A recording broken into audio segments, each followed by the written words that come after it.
everybody and welcome to this playthrough for Pro and Expert Division for the Winter Major Tournament in the Shiruba Springs. The video is sponsored by Golf Clash and Playdemic. And before we start the playthrough, please make sure that you subscribe to the channel. Also visit golfclashtommy.com for more Golf Clash related content. You can become a subscriber to patreon.com/golfclashtommy to get the text guide for the Winter Major or any other tour in the game.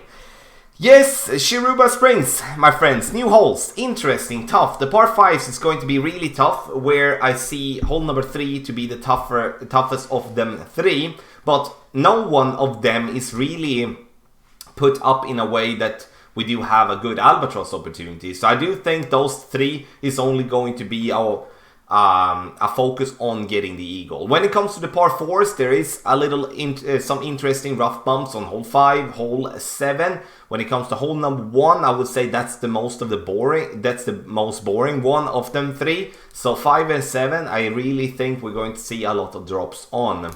When it comes to the par 3s, there is also some interesting rough bumps there as well, with the highlight of hole number 2. Hole number 8 as well does have a rough bump, but that's a teeny tiny one, which we should be cautious about before using. In the end, I do not think that the scores are going to be that low in this tournament, but please let me know what you think in the description, like in the comments down below. So, in the end, thank you so much for watching, and let's go with hole number 1.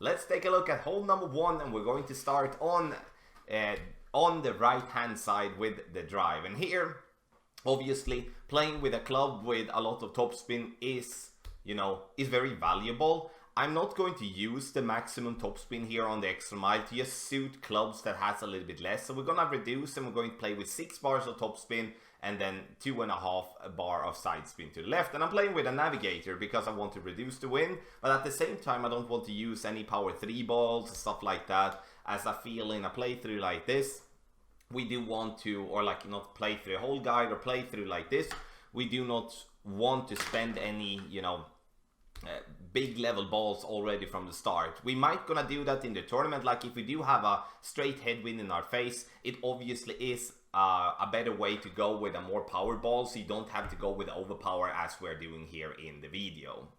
10% over adjustment for the drive, very important, so you hit the spot that you're aiming for, and that's going to leave ourselves up for a shot with our sniper. So it's going to be a wood club shot towards the pin if we just lay up like we did there. If we do have a tailwind and push the drive in even harder, we're going to go up and we're going to have a long iron towards the pin instead. So those are the two types of clubs that you are going to play with on hole number 1 here. No elevation for the second shot, and now it's all about finding the adjustment that you feel comfortable with, meaning that you can play with 3 bars of backspin and move further up. You can play without backspin and you just move further back down. Obviously, if you hit great right like I did here, we're not gonna be that close. But sniper, in my opinion, is the key club due to its accuracy, due to its ball guidelines, so it's going to be then easier for you to maybe find an eagle from distance.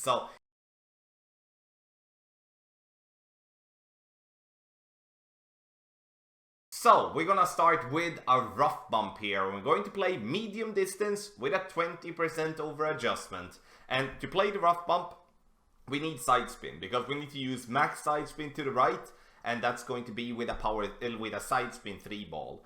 Look here, I actually think there is a little funnel here on hole number 2. I think, if you move back and forth, I did notice that the ball guideline became kind of stuck, which is a very interesting spot then to play on. We play this one 6.1 rings, is what at least I was aiming for. So that was medium distance with a 10% over adjustment.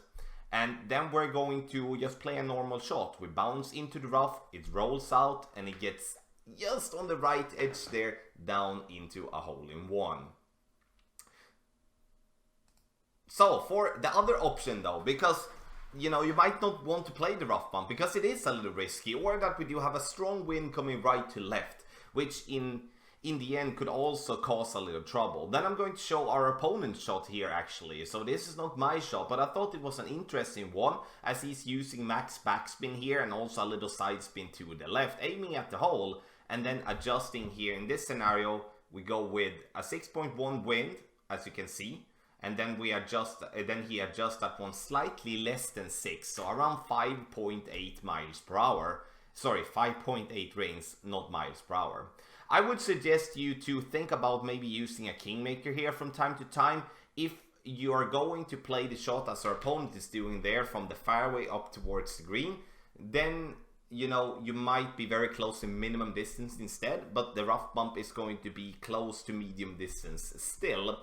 Also, with a straight tailwind, we're going to play with a long iron if we're going to bounce on the fairway. Just wanted to put it out there. In the end, rough bump, very good opportunity. If the wind allows us to play it, in my opinion, then we are going to play it, because in the end we need to take that risk, because we would most likely get a massive reward every time we hit perfect.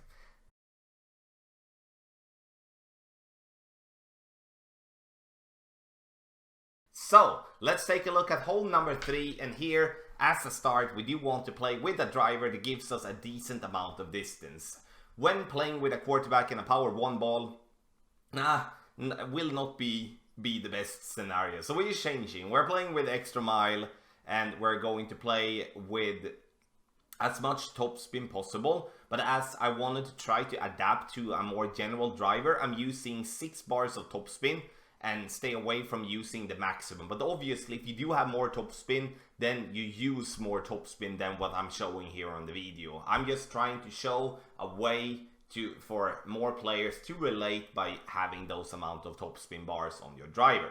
10% over adjustment for the drive, and it's going to be in max distance, and the closer we are to the right side of the fairway, the better.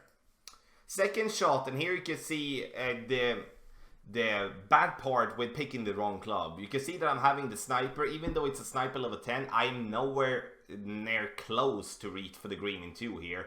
I will not be close even with a Cataclysm or the big dog. So the only thing that we're doing, no matter what here, is that we are going to just lay up short towards the pin here.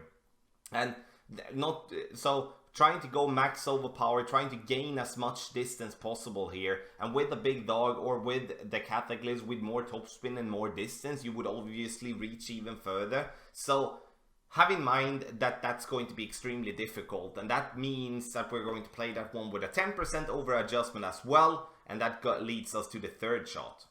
For the third shot, we're going to play with an under adjustment of 10%. Have in mind that this screen is fairly glitchy, so make sure that you find a spot where the ball guideline is, you know, firm. So you're not getting like a long ball guideline, then a short ball guideline. So we need to have a ball guideline that we can rely on. I'm in minimum distance of my club now, and I play it minimum distance with a minus 10% under adjustment here. And you can see here on the view that we're shooting uphill, so it makes total sense that it is an under adjustment. And I will have to say that depending on the wind in the tournament especially, and also on tour play when you're playing there, it's going to be different type of situations here. One time you maybe have the best tailwind possible and can reach green in 2. But in many other times with a crosswind or also with a headwind, when we're approaching the green, we will have to lay up, and we'll have to rely on either the wedge or the short iron to bring the eagle home. It's going to be extremely difficult though in the long run to have like 100% consistency on a course like that. So I truly believe that this is going to be a hole where we see people lose a shot or 2. Berserker ball, just to throw it in there, could be an option to give yourself more distance.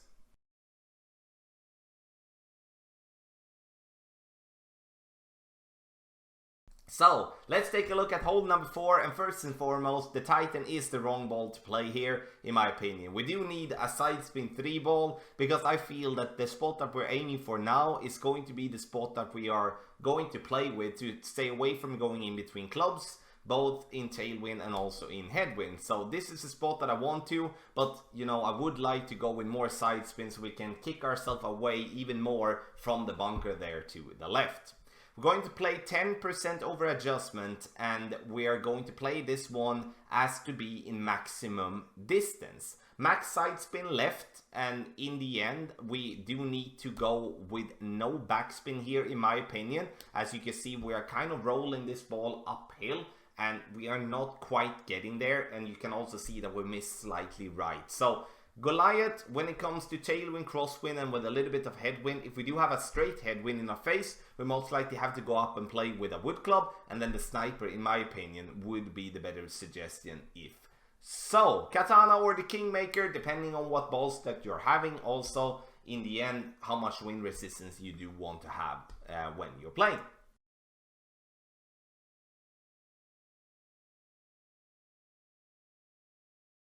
So, let's take a look at hole number 5, and here we do have a nasty headwind to adapt for, and therefore I play with a power 3 ball. I'm using 6 bars of topspin. The 6 bars of topspin is there to display a more general way of topspin bars on your driver, because I only have an XMI 11.9 to play with. But obviously, if you do have more topspin on your driver, use them, back up a little bit, and make sure that you stay away from going into overpower. In this scenario here, we're going to overpower, unfortunately, but that is once again due to that we are not using the full amount of topspin, and sometimes we just have to deal with that we do need a little a little overpower to get ourselves over to the fairway. 5% over adjustment for the drive.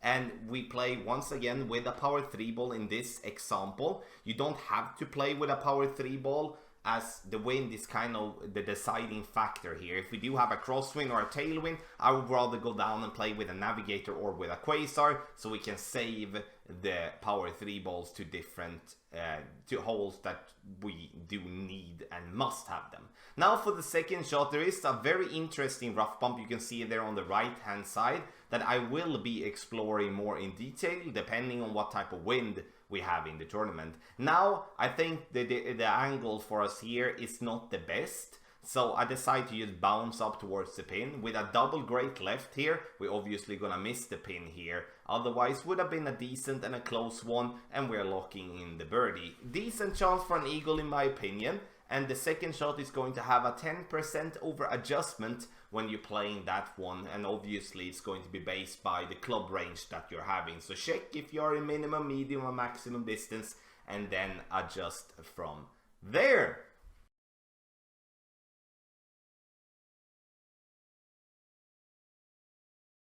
Let's take a look at hole number 6, and we're going to start with the drive. If you possess a club like the Apocalypse with a very good amount of curl, you can use the right side fairway there and to curl it around over to the the top fairway that we're looking at now. But as we do not have that type of club, we're going to have to just play it conservative. We're using 4.5 bar topspin and giving ourselves an adjustment that is going to be a 10% over adjustment, and we play medium distance of our club, and the ball now is going to bounce on the fairway over to the other fairway, and we're trying to get the ball to be as close to the rough as possible. Obviously, if you do want to go full blast, you can do so with tailwind, trying to get the second bounce into the rough and then roll out to that fairway that you can see here now. Then obviously you would be having an easy shot towards the pin. But that's not the case now, because we didn't really have the wind and we didn't really have the club for it. So I'm using max topspin on the Cataclysm level 6 here,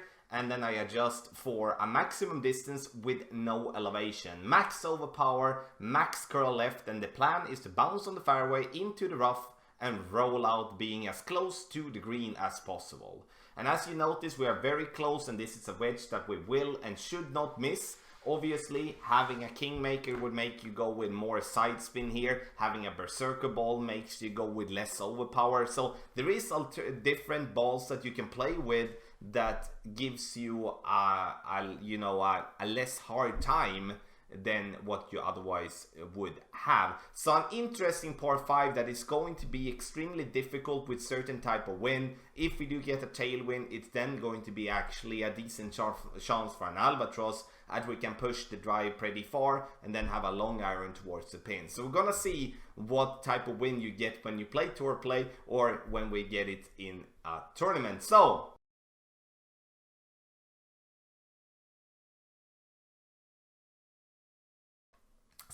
let's take a look at hole number 7, and here we do have headwind, and in headwind I would suggest to play with a club that gives you a little bit more distance than what a quarterback does. So therefore I choose the rock, and I choose a Kingmaker to reduce the wind a little bit. Now we're playing this one with all from 2 bars of backspin to 6 bars of backspin, depending on what type of wind we're going to have. Obviously more backspin when it's tailwind, less backspin when it's headwind, and so forth. Max side spin to the right as well, and we're going to play maximum distance with a 20% over adjustment. I want to be very, very clear, you don't have to play with the rock or the quarterback, but I would suggest those 2 clubs as it gives you a good accuracy and a good ball guideline.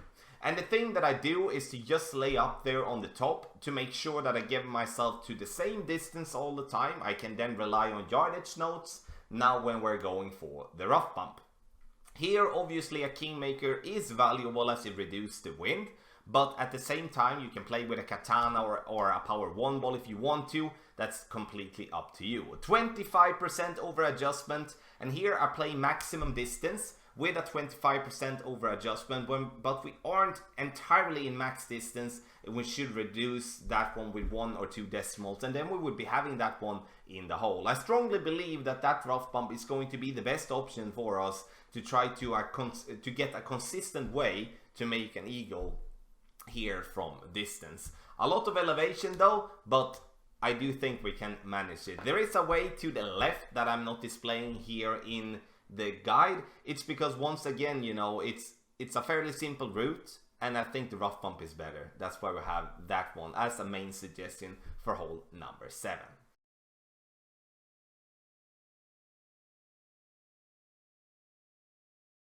So let's take a look at hole number 8, and we're going to start by playing a normal shot on the fairway.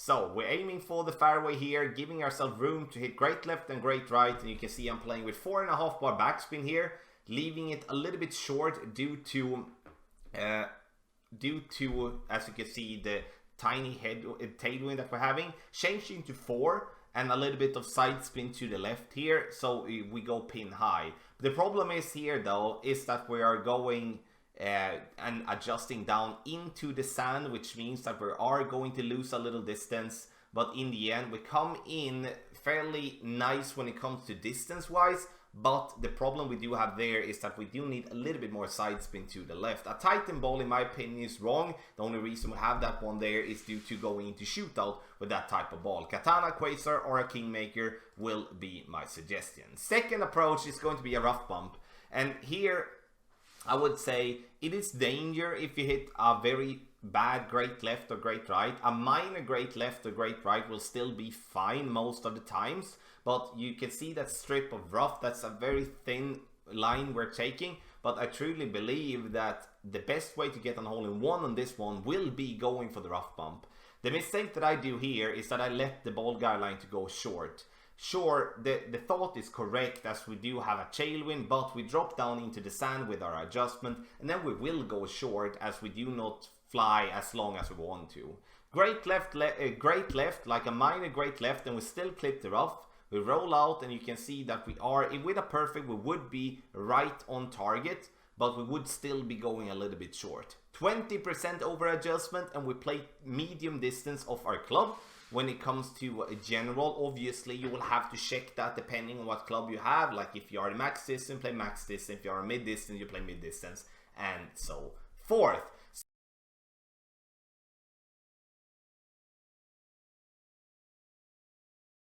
So let's go to hole number 9, and we start with the drive. Here it is very important to choose a club that gives you a lot of topspin. So in my bag, I can play with the Extrema 11.9, which gives me a lot of topspin. In the end, it doesn't have to be the Extrema 11.9. It can be a big topper in like a level 1+, or it could be a Thor's Hammer in a decent level, or maybe an Apocalypse in a decent level.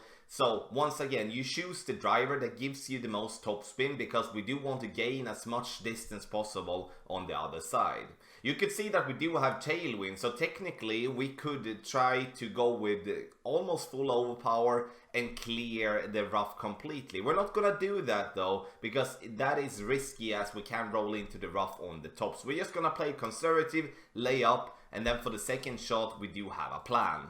So for the second shot, you can see that I do have the horizon here, and I do not have a pick for the horizon in the info box because I don't have a pick for that club, But the thing that I wanted to state with it is that we do want topspin. You don't have to have a horizon level 6, you can have a horizon level 1 plus, so it can be in a very low level. The only thing that we're looking for is that we are looking for the topspin. Because if we do have the topspin like that is only 6 bars, like 5-6 bars, which is very general on like a high level sniper or like a decent level big dog, then you will not be able to reach for the green, and you're going to have to go and just lay up and then have a wedge towards the pin, and that wedge is then going to be with a hell of a lot of pressure to try to in that way get the eagle from distance. But now with the horizon, but also goes for a high level big dog, but also for a cataclysm in a high level, you can get the top spin. You don't then have to try to clear everything or go with a massive curl shot. You can bounce on the fairway,